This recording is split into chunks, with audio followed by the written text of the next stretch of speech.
In Shock by Dr. Rana Awdish. Performed by Dr. Rana Awdish and Teri Schnaubelt. Dedicated to Randy. Introduction. A Chance to Die. Read by the author. Medicine can be a magical lens through which to view the human body.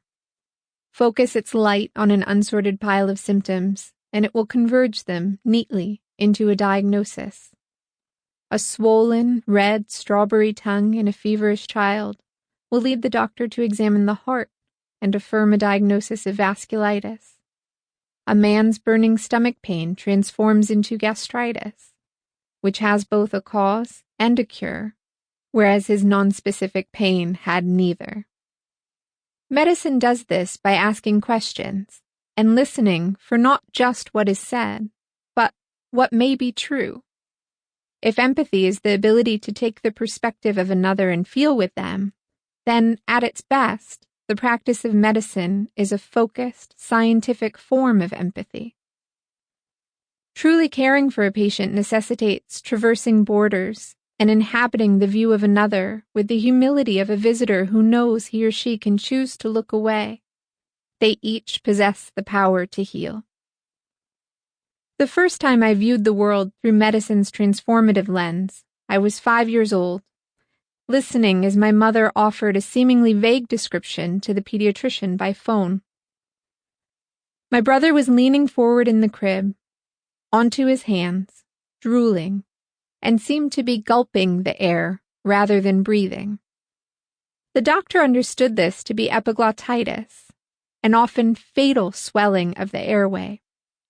He instructed her with a calm but firm urgency to bring him immediately to the emergency room, where he would be waiting.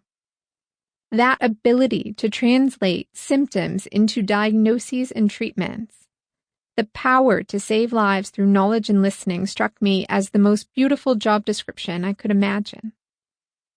Attending medical school was like entering a secret society, complete with its own language, uniforms, and societal norms. We learned to translate the genetic code and sequence genes that produce proteins that made up organs. We were granted cadavers to dissect and study, each structure's name rooted in ancient Latin or Greek. We spent a year immersed in the divine elegance of the human body so that in our second year, we could learn to recognize pathology.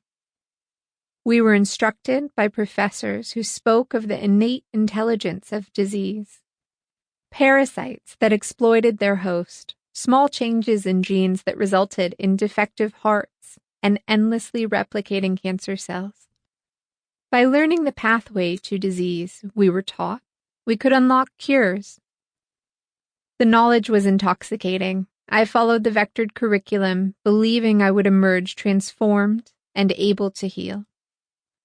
I couldn't have imagined the circuitous form my training would actually take.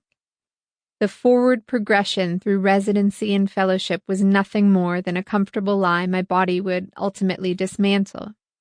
My body somehow understanding that despite completing my training, despite being surrounded by every form and severity of disease, I had yet to learn what it meant to be sick.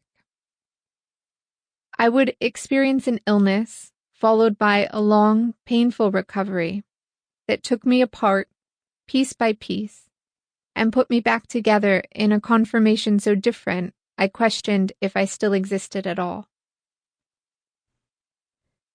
The wish for the cure is seductive. It captivates and charms. Devastating illness, despite its ability to utterly transform, is not revered in the same way. Illness is viewed as an aberrant state. It is a town we drive through on a journey home, but not a place to stop and linger. We pass through with gritted teeth, as if it were a storm, with no regard for the illuminating beauty of the lightning as it strikes. But those shattering moments that break our bodies also allow us access to wisdom that is normally hidden, except in times of utter darkness. From my new vantage point, Sample complete. Ready to continue?